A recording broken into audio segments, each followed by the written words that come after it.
And let me just immediately tell you that I did not really like that book, but there might be some chocolate stains in there. I think I stopped at page 30 because I'm not gonna spoil anything. Hello everyone, welcome back to my channel. Welcome back to another book club episode. My name is Kirsten, and if you're not subscribed yet, please do subscribe. It really does help my channel grow. So today it is time for another book club episode. And no, I know that you can only see 4 books, but we're actually discussing 5. It's a book club episode. I'm doing 5, but I don't have one of the books with me, and I wanted to get it, but then snow happened and I can't pick it up. So this is quite ironic because in the previous book club video, I said how luckily I still have enough books to talk about and how I don't know how that has happened, but I still have a lot of books. But it happens that I actually really need to read a lot now because I don't have that many more books to talk about. I really need to continue reading because otherwise these book club episodes are going to be very empty and boring. But for now we have enough books to talk about, and I'm also super excited to talk about the books that I'm currently reading. But obviously you'll only see those in the next episode next month. But if you want a sneak peek, go follow me on Goodreads. The link to my Goodreads account is in the description box, and you can also follow me on Instagram because I do now and then post some pictures about books. But let's get started with this episode. The first book that I'd like to talk about is actually the book that I don't have with me. So the first book, which will now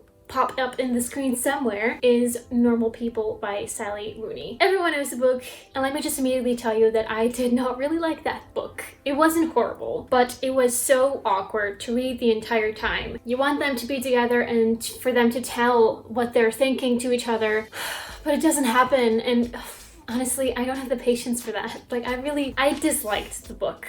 I didn't hate it. That's a very strong word. I'm not gonna use it, but I just really didn't enjoy the book. But let me tell you what it is about if you haven't heard of Normal People. It is about 2 people from high school, a girl and a boy, and they have some connection and they see each other. They're friends, but at school it's a bit awkward between them, but outside of school they're friends, like I already said. But obviously they're in love with each other and they don't dare to tell each other. This continues for the entirety of the book. It does follow how they grow into more adult beings, which is very fitting to my channel as I'm trying to figure out how to adult. So like I said, they start at high school where they meet each other basically, then follows how they grow into their lives at college and university, and then as potentially lovers. I'm not gonna spoil anything. I think that as a TV show it would be more fun to watch, but the book was just not my thing. So off to book number 2, which is The Imposter Cure by Dr. Jessamy Hibberd. The Imposter Cure is about the imposter syndrome. The imposter syndrome is basically that you might feel that you're not fit to do something, that you lack skills, knowledge, anything, and that you constantly doubt your own qualities, potentials. That is called the imposter syndrome. And apparently many more women suffer from this syndrome than men, but there are also still plenty of men who suffer from the imposter syndrome. And the imposter syndrome is divided into 5 different categories. This is all explained in the book in the very first couple of chapters. So it first obviously explains what is the imposter syndrome, myths about the imposter syndrome, and basically what you should know.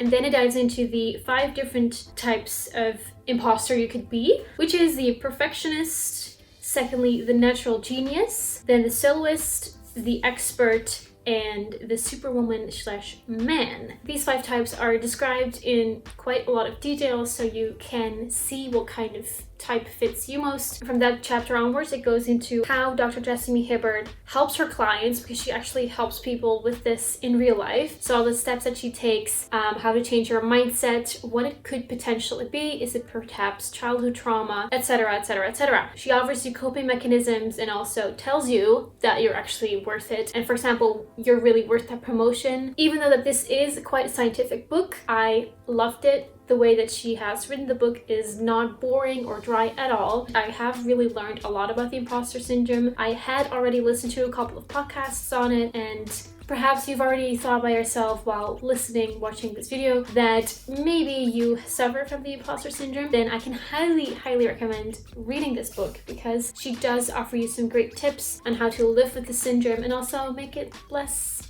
present in your life. So that was book number 2. Then book number 3 is actually another one that I didn't like. Shocker. In most of the book clubs, I do like all the books that I read, but I'm sorry. I have very high hopes for this book. This is How to Be Alone by Lane Moore. I thought that it would be, when you look at this book, what I thought was that because of the head with all the parts, she would describe how to be alone, even though you might have mom issues or bullies, whatever, dad issues, stuff like that. But this book starts with essays. It is actually only essays. I haven't even finished this book. I think I stopped at page 30 because the book just consists of essays of how this writer, Lane Moore, who has written for different magazines, Cosmopolitan, stuff like that, how alone she felt, how negative she felt at points in her life. Maybe that does help people feel understood. I just didn't at all like this. It was so negative. It was so, oh, and then this happened. And also the way that she writes, it was just lots of capital letters, capital sentences, lots and lots of exclamation marks. It was just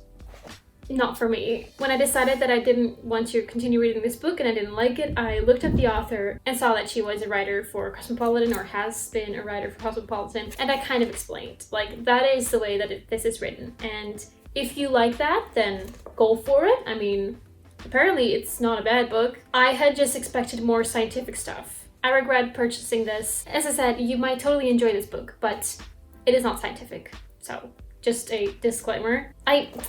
I hate buying books that I don't like. Like, it almost never happens. That is also why during most book club episodes, I'm quite positive about books. But when it does happen, that one time every single 5 years, I'm devastated. Like, how could I buy a book that I don't like? Where did my research into the books went wrong?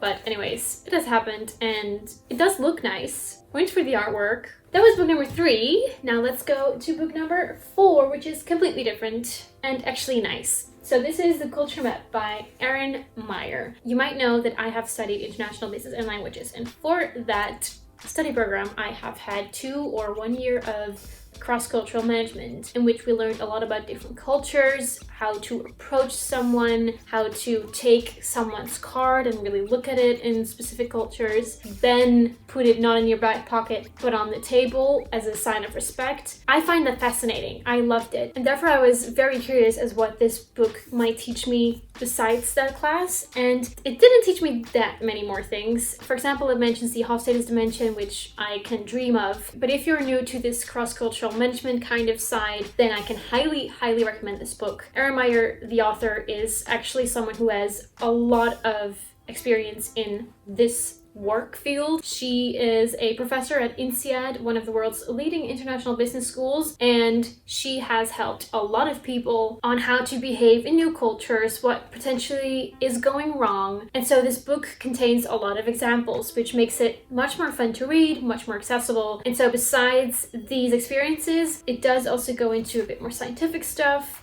There are lots of graphs in here. For example, when giving feedback, do you give a lot of context? Do you give no context at all? Do you do it directly? Do you do it outside of a meeting with different people? And so per these kinds of themes, you see the countries and where they stand. So if you're going abroad, if you're going to do a study exchange, if you're an expat, this book is very interesting and very helpful, and cheaper than a course would be on cross-cultural management. So for me, this wasn't life-changing, but it was really good. I like the way that it was written. It contains a lot of useful information, and the author shares a lot of experiences of her clients, which is fun and, again, very useful and interesting. So I really like this book, and again, I can just only recommend it to you if you're interested in cross-cultural management, cultures, stuff like that. That was already book number 4. This is going quite fast, but this book is gonna take up some more time, because you might remember that in the last book club episode I was talking about the first book of this series. This is by Patrick Rothfuss, The Wise Man's Sphere. The series is called The Kingkiller Chronicle, and so in the last book club episode I was talking about The Name of the Wind, which is part 1. This is part 2. Part 3 is still not out yet, but I already told you in the previous episode that this book was taking me so much time to get through. Not because it's boring or whatever, but it's just so much information. It is over 1,000 pages. That's not true. Slightly under 1,000 pages, and there's just so much happening. Part 2 of this series again follows Kvothe just where he left off in part 1. He is still explaining everything that happened in his life and having it written down in the present. And so in the past, he is at school. Then he decides to take some time off, which was a hard decision, and then he tries to find a patron for his musical work because obviously he has no money at all. That brings him to some very strange places. I don't want to spoil too much because it is an amazing book. Like, the way that he writes things, it's so compelling.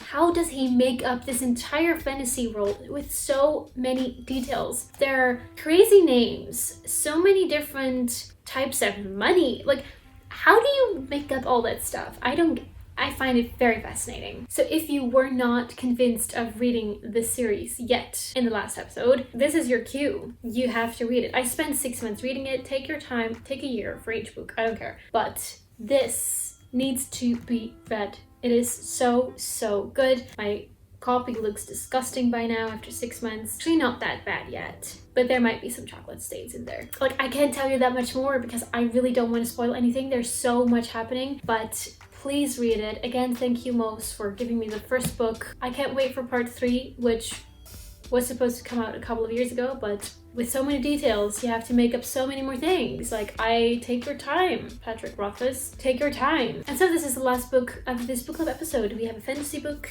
we have a business book, we have a book that I didn't read, we have a scientific book, and we have another fiction book, which is not fantasy. I hope you enjoyed this book club episode. I did. Thank you for watching this, for coming here. And again, don't forget to subscribe to my channel. It really, really does help my channel grow. And I hope to see you next week or next month for a new book club episode.